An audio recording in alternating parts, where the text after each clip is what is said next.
her heart pounding rapidly, feeling as if it could burst from her chest at any moment. Her knees knock, and her hands tremble uncontrollably as her palms soak the loop-style carpet beneath her with sweat, and she feels as though she could faint at any moment. Susan is experiencing a high level of distress and anxiety. She is having a panic attack. See, for the past 15 minutes, the voice in Susan's head has been telling her she'll never make it. She's not good enough. She'll never amount to anything because she doesn't have what it takes. It goes on and on incessantly, telling her she should have done more, telling her that she's lazy. Then a barrage of images of all the times in her life when she has failed flashes before Susan's mind's eye, and the voice says to her in a demeaning tone, "You are a failure, and you won't succeed because everyone else is better than you." And just as Susan was about to have a complete breakdown, she hears a soft, gentle voice beckoning her from the room just a few feet away. Susan, dreading the short walk, ambles her way to the room, where she is greeted by a woman with the most heartwarming smile on her face. The woman reaches her hand out and says to Susan, "Congratulations, you've got the job." A feeling of total relief floods over Susan's body, and the very mind that seemed to be trying to kill her only moments ago was now filled with elation.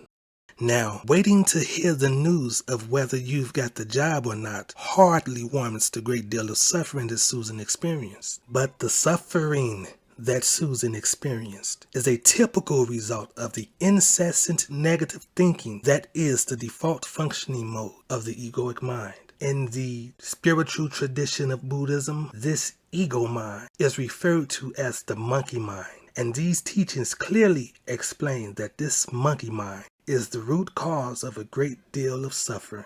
Now, in the Dhamma, which is the proper name for Buddhism, it is called papancha, which is a translation or a transliteration, meaning conceptual proliferation. And this is the tendency of the mind, this monkey mind, to go on and on and on, perpetually jumping from one thought to another in rapid succession, touching a thought here, a thought there, here a thought, there a thought, everywhere a thought.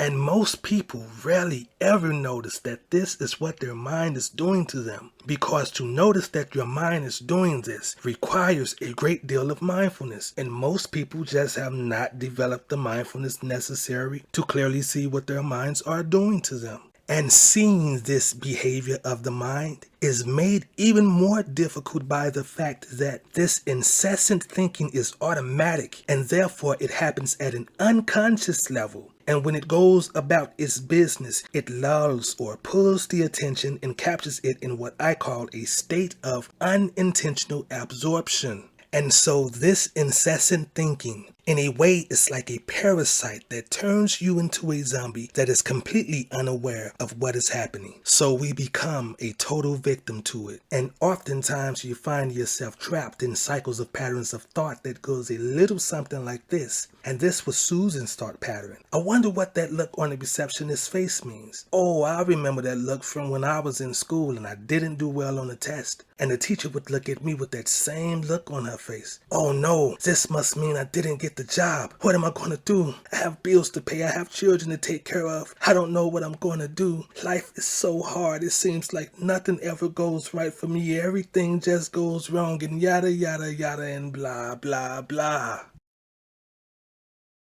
Now, believe it or not, according to evolutionary psychology, this very crazy monkey mind is an evolutionary adaptation that was favored by natural selection because it helped us to survive. It helped us to pass our genes into the future. So in other words, anxiously anticipating the worst case scenario helped us to notice that rustling in the bushes over there and imagine it could be a dangerous animal ready to pounce and make us its food at any moment. So we get to run away and live another day to eat food instead of being food.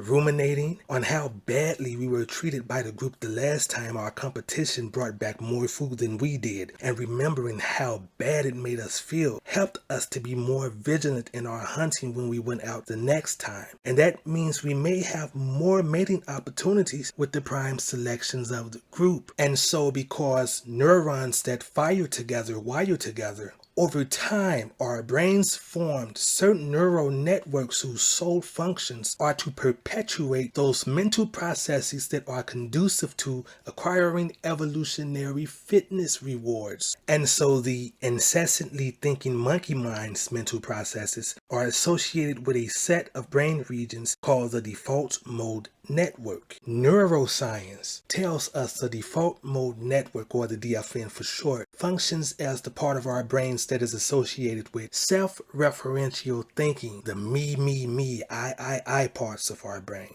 It is considered by many to be the seat of the ego, if there is a seat of the ego in the brain. It's responsible for our ruminating about the horrible things in our past and worrying about what could possibly go wrong in our coming future. It's the part of our brains that informs us about the emotions of others, so it's a social part of our brain, and is known to make connections between our experiences and the narratives we form around who we are and what value we bring to the world. So the default mode network becomes active when we're not focused on a particular task. It's the part of the brain that becomes active when we're relaxing or trying to go to sleep at night. How many of you are familiar with that? You're lying in bed trying to go to sleep at night and your mind suddenly becomes overactive. So that is the default mode network. And it's the reason our minds wander and daydream. And it has been identified as the culprit that contributes to our experiencing stress, anxiety, and even depression. It is the home of the monkey mind. And your mind is possessed when it does this. So that was the bad news, or the diagnosis. And so now we move to the good news, or the prognosis. And the good news is you can stop your egoic mind from terrorizing you. And you stop your egoic mind from terrorizing you by decreasing the activity of your default mode network. And you decrease the activity of your default mode network when you move into your higher mind. Now, the way you move into your higher mind is by activating your task positive network, or the TPN of your brain. And what activates your task positive network? Dun dun dun dun dun dun dun dun dun dun dun dun. Mindfulness meditation. So if you want to unpossess your mind, this is how you do it. Sha-na-na-na-na-na. Now, what is mindfulness meditation? Well, mindfulness meditation is the expansion of your awareness by focusing your attention on your experience in the present moment now. Now, you can focus your attention on your experience in the present moment in 4 ways. 1, you focus on your body and the sensations happening in your body and throughout your body. Now, one very popular mindfulness practice that focuses on the sensations within the body is breathing meditation. Now, this practice is known in the spiritual tradition of Buddhism as anapanasati, which is translated as mindfulness of breathing. 2, you can focus your attention on the affective aspect of your experience within. Now, this means pay attention to your reaction to your experience, as in whether your experience is pleasant and you like it, or unpleasant and you dislike it, or if your experience is neutral and so maybe you're bored. This is called Vedananupassana, or mindfulness of feelings. But we're not talking about feelings as in emotions here. We're talking about whether your experience is pleasant, unpleasant, or neutral. 3, the third experience you can focus your attention on is your mental attitude, your mood or emotions. Are you happy or sad right now? Is your mind angry or peaceful, calm or agitated? Focusing on your mood, mental or emotional state is called Chittanupassana.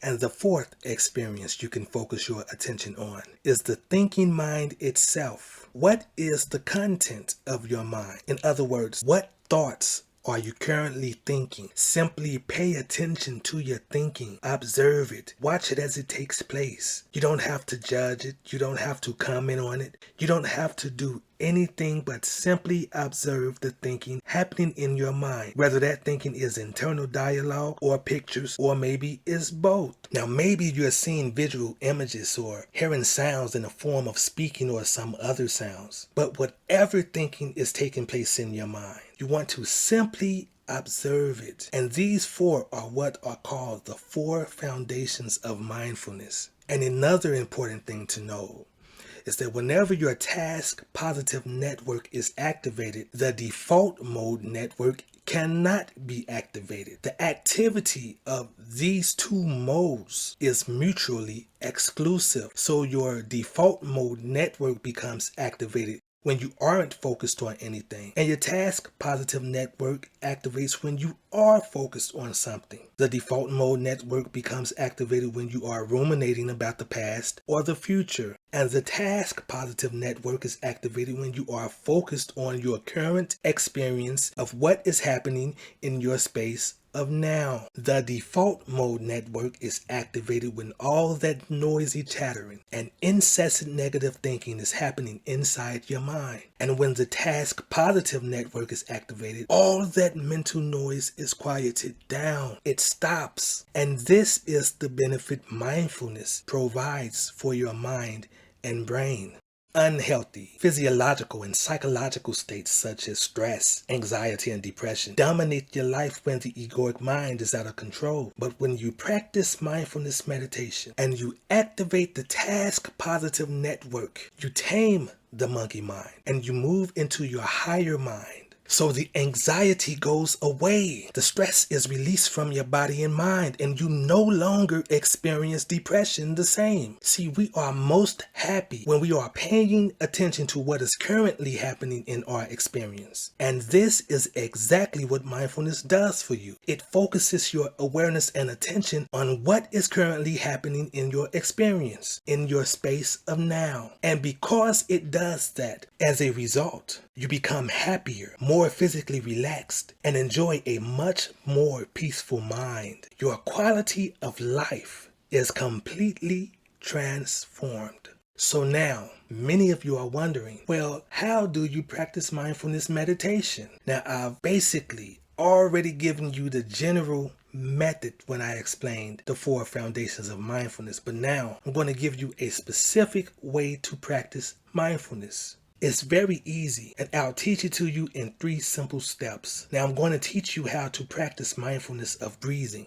So step 1, find a quiet place where you can be alone and undisturbed for about 10 or 15 minutes for beginners. Close your eyes and sit with your back straight. Step 2, focus your full attention on the feeling of your breath flowing in and out of your body. Now typically we focus on one of 3 places. You can either focus your attention at the abdomen, observing as it rises and falls with each in and out breath, or you can focus your attention at the chest as it rises and falls. Or you can focus your attention at the tips of your nostrils, paying attention to the sensation of the breath as it passes into your body through the nostrils, and focusing your attention on the sensation of the breath as it exits your body through the nostrils. Pick one of these areas to focus on and stick with it. So don't go changing the area of focus. Find what works best for you, and that would be the area that allows you to feel the sensations of the breath most prominently. You focus there.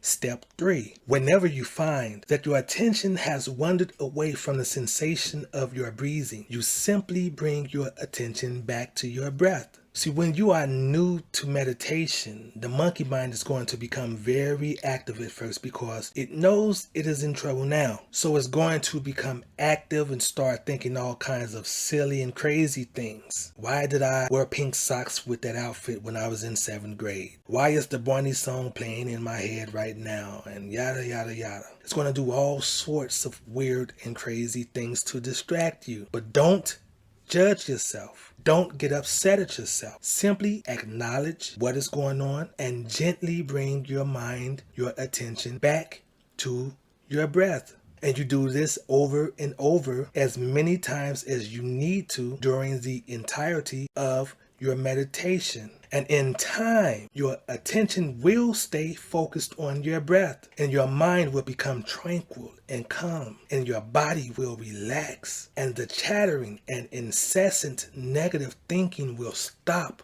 And this is how you do mindfulness of breathing meditation. Now, I want you all to tell me in the comments below if you would like for me to make a guided meditation video and share it with you all on the channel so you can meditate with the guided meditation. Just tell me in the comments below.